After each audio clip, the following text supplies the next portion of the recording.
नमस्कार मित्रांनो, आज मी तुम्हाला प्रीमियर प्रोमध्ये वर्कस्पेस काय असतं किंवा वर्कस्पेस हा टॉपिक किंवा संकल्पना काय आहे प्रीमियर प्रोमध्ये हे समजवायचा मी प्रयत्न करणार आहे। वर्कस्पेस तुम्हाला कुठे भेटतं? विंडो मेनूमध्ये गेलात तर तुम्हाला इथे वर्कस्पेस भेटतं। ठीक आहे, वर्कस्पेसला पहिलं ह्या शब्दालाच आपण समजून घेऊया। ठीक आहे, आणि मग नंतर त्याच्या प्रीमियर प्रोमध्ये वर्कस्पेस काय असतं ह्याला समजायचा प्रयत्न करूया आपल्या रिअल लाईफच्या एक्झाम्पलने। बघा, मी जिथे बसून काम करत असतो तो माझा वर्किंग एरिया आहे आणि त्यालाच मी असं वर्कस्पेस बोलणार। ठीक आहे, तसंच प्रीमियर प्रो काय करतो, आपल्याला ही विंडो देतो। ह्या विंडोमार्फत, म्हणजे ह्या विंडोमध्ये बरेचसे विंडोज आहेत पण ही त्याची मेन विंडो आहे आणि ह्या विंडोमार्फत प्रीमियर प्रो मला व्हिडिओवरती काम करायला मदत करतो, म्हणजे हा माझा वर्कस्पेस झालेला आहे। ठीक आहे, म्हणजे व्हिडिओ एडिटिंग करायला ही जी जागा दिली आहे ही माझी वर्कस्पेस आहे प्रीमियर प्रोमध्ये।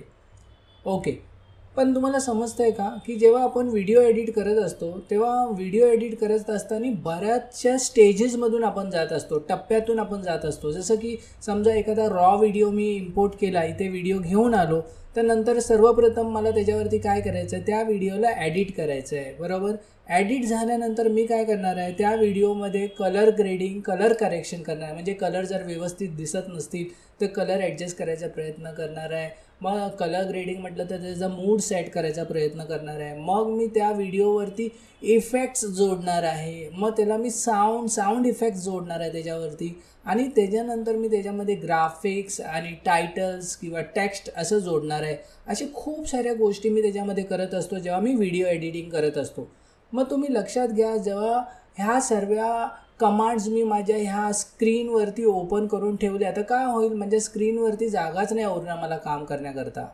ठीक आहे, मग आता आपण काम कसं करतो, ज्या वेळेला मी जे काम करतो त्या कामाप्रमाणे मी माझ्या स्क्रीनवरती त्या कमांड्स, त्या कामाला उपयोगात येणाऱ्या कमांड्स ओपन करून ठेवतो। समजा मी व्हिडिओ एडिटिंग करत असेल तर व्हिडिओ एडिटिंग करण्याकरता मला ज्या कमांड्स महत्त्वाच्या आहेत त्याच मी ओपन करून ठेवणार। मग इतर कमांड्स जसं की कलर ग्रेडिंग, इफेक्ट्स किंवा ऑडिओसाठी ज्या कमांड्स लागतात त्या मी हाईड करून ठेवणार। किंवा मग जेव्हा मी व्हिडिओला कलर ग्रेडिंग, कलर करेक्शन करत असणार तेव्हा व्हिडिओ एडिटिंगचे कमांड्स मी बंद करणार आणि कलर ग्रेडिंग, कलर करेक्शनचे कमांड माझ्या स्क्रीनवरती मी ओपन करणार, आणि अशा पद्धतीने मी काम करत असतो। ठीक आहे, आता जेव्हा तुम्ही प्रीमियर प्रोमध्ये काम करता ना, बघा प्रीमियर प्रो ऑलरेडी तुम्हाला आहे ना असे वर्कस्पेस बनवून देत असतो। म्हणजे काय, आता बघा मी विंडो मेनूमध्ये जातो, इथे वर्कस्पेसमध्ये जातो आणि आता समजा मी एडिटिंगमध्ये आहे। ठीक आहे, जर मी आता कलरमध्ये गेलो तो ऑटोमॅटिकली तुम्ही पाहाल की ही पूर्ण माझी स्क्रीन चेंज झालेली असेल आणि मला कलर ग्रेडिंगसाठी, कलर करेक्शनसाठी जे महत्त्वाचे कमांड्स आहेत ते माझ्या स्क्रीनवर आलेले दिसतील। इथे जातो, विंडोमध्ये गेलो, वर्कस्पेसमध्ये जातो आणि कलरवरती क्लिक करतो, झाली माझी स्क्रीन चेंज झाली। ठीक आहे, परत विंडोमध्ये जातो, वर्कस्पेसमध्ये जातो आणि मी समजा मी ॲसेन्शियल्स नाही, मी इकडे ऑडिओमध्ये जातो। हे बघा, ॲसेन्शियल्स ऑडिओ, आणि हे सर्व त्याप्रमाणे, म्हणजे ऑडिओबरोबर मी काम करत असताना जे कमांड्स मला जास्ती उपयोगाचे ठरतील ते माझ्या कमांड्स आणि माझी स्क्रीन त्याप्रमाणे ॲडजस्ट झालेली आहे। परत विंडोमध्ये जातो, वर्कस्पेसमध्ये जातो आणि मी इफेक्ट्समध्ये जातो। हे बघा, है ना, इफेक्ट्सचा पॅनल माझ्यासमोर आलेला आहे।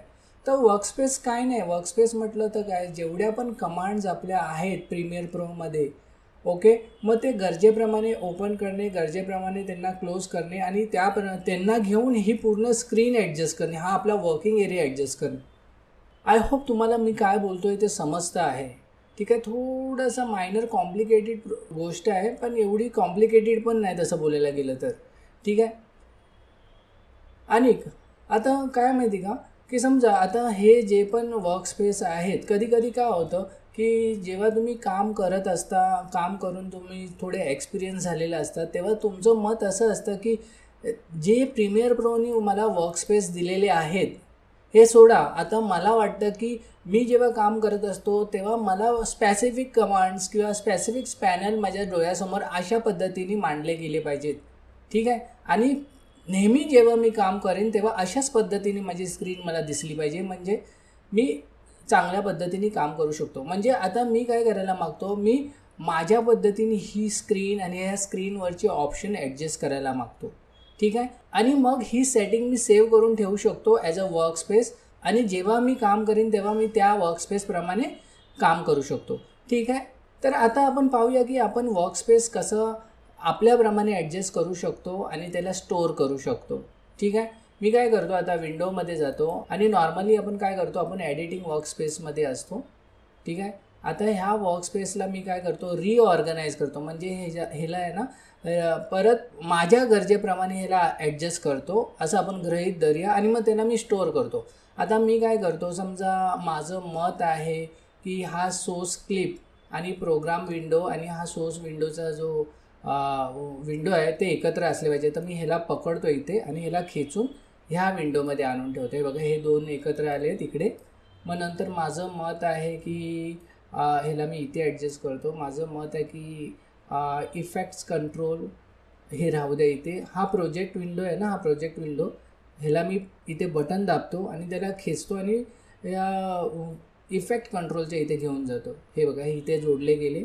आता हा खालचा जो आहे हा मला, ही जी विंडो आहे मला नकोच आहे. तर मी काय करतो, जर मी ह्याच्यावरती राईट क्लिक केलं आणि क्लोज पॅनल म्हटलं तर काय होणार आहे, फक्त ज्या नावावरती मी क्लिक केलं तोच पॅनल बंद होणार आहे.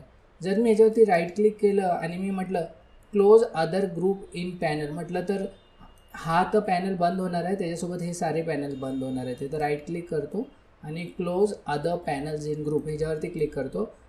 ठीक आहे. Right click, close panel. ठीक आहे. आता मी काय करतो, ह्याला इकडे पुढे ढकलतो इथपर्यंत, आणि हा माझा इकडे आहे हा पॅनल, ह्याला पकडतो आणि ह्याला ह्याच्यासोबत जोडून टाकतो. ह्याला जरा पुढे आणतो असं, आणि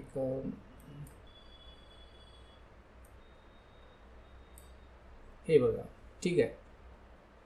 थोडा वेळ लागला, थोडं ॲडजस्ट करायला लागतं.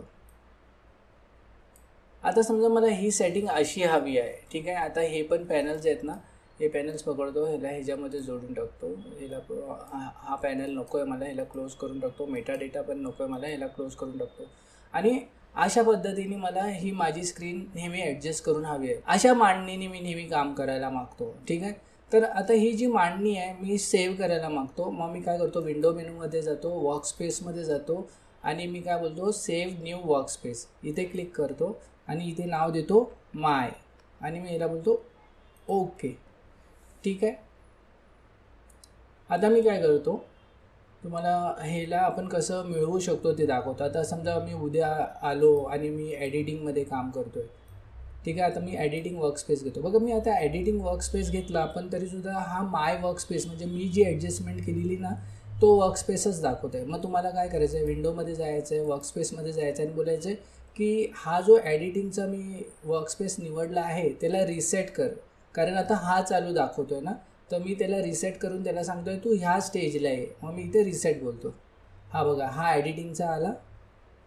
आणि समजा मी काम करता करता मला वाटलं नाही, मला माझ्या जी सेटिंग केली आहे त्या वर्कस्पेसमध्ये जायचं आहे, तर मग विंडोमध्ये जातो, वर्कस्पेसमध्ये जातो आणि मी मायवर क्लिक करतो. ही बघा, स्क्रीन परत माझ्याप्रमाणे ॲडजस्ट झाली. ठीक आहे. तर आय होप तुम्हाला हा सेशन व्यवस्थित समजला आहे, तुम्हाला आवडला आहे, आणि तुम्हाला ह्यातून पुढे काम करत असताना आपल्या गरजेप्रमाणे स्क्रीनला कशी सेट करून आपण काम करू शकतो प्रीमियर प्रोमध्ये हे व्यवस्थित समजलं आहे. आणि अशा पद्धतीने आजचा हा वर्कस्पेस सेशन इथे संपतो.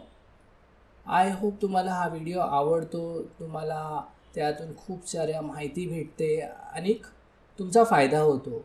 जर तुम्हाला माझा व्हिडिओ आवडला असेल तर प्लीज ह्या व्हिडिओला लाईक करा, शेअर करा, सबस्क्राईब करा, बेल आयकॉनवर क्लिक करा, जेणे की जेव्हा पण मी नवे व्हिडिओज अपलोड करीन तर लगेच तुम्हाला नोटिफिकेशन येईल.